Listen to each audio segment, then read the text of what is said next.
द्वितीय अध्याय 59 श्लोक। विषया विनिवर्तन्ते निराहारस्य देहिनः रसवर्जं रसोऽप्यस्य परं दृष्ट्वा निवर्तते। भगवान बोले, यद्यपि देहधारी जीव इंद्रियों के विषयों से अपने को कितना भी दूर रखें, लेकिन उन विषयों को भोगने की लालसा बनी रहती है। फिर भी जो लोग भगवान को जान लेते हैं, उनकी लालसाएं समाप्त हो जाती है। इस श्लोक में भगवान श्री कृष्ण ये स्पष्ट करते हैं कि जो व्यक्ति अपने इंद्रिय भोगों से दूर रहता है और जो व्यक्ति निराहार रहता है, उसकी इंद्रिय इन भोगों को छोड़ देती है। जब कोई व्यक्ति उपवास रखते समय भोजन ग्रहण करना छोड़ देता है, तब इंद्रिय तृप्ति की इच्छा क्षीण हो जाती है। इसी प्रकार रोगी व्यक्ति में भी विषय भोगों की रुचि कम हो जाती है। ऐसी विरक्ति अस्थायी होती है, क्योंकि मन में कामनाओं का बीज विद्यमान रहते हैं। जब उपवास समाप्त हो जाता है या रोग दूर हो जाता है, तब कामनाएं पुनः जागृत हो जाती है। भगवान के आनंद सुख को प्राप्त करना आत्मा की प्रकृति है, जो कि भगवान का अणु अंश है।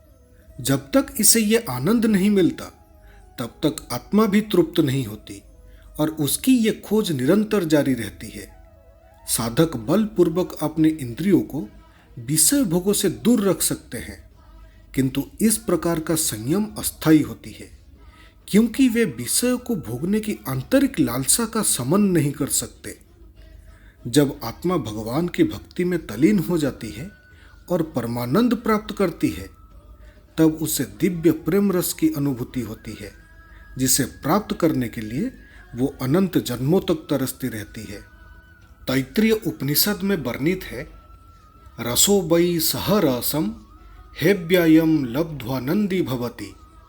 अर्थात भगवान सतचित आनंद है। जब आत्मा भगवान को पा लेती है, तब वो आनंदमयी हो जाती है और तब मनुष्य में स्वाभाविक रूप से निकृष्ट सांसारिक भोगों के प्रति विरक्ति उत्पन्न हो जाती है। भगवत शक्ति से प्राप्त ये विरक्ति स्थायी और अविचल होती है।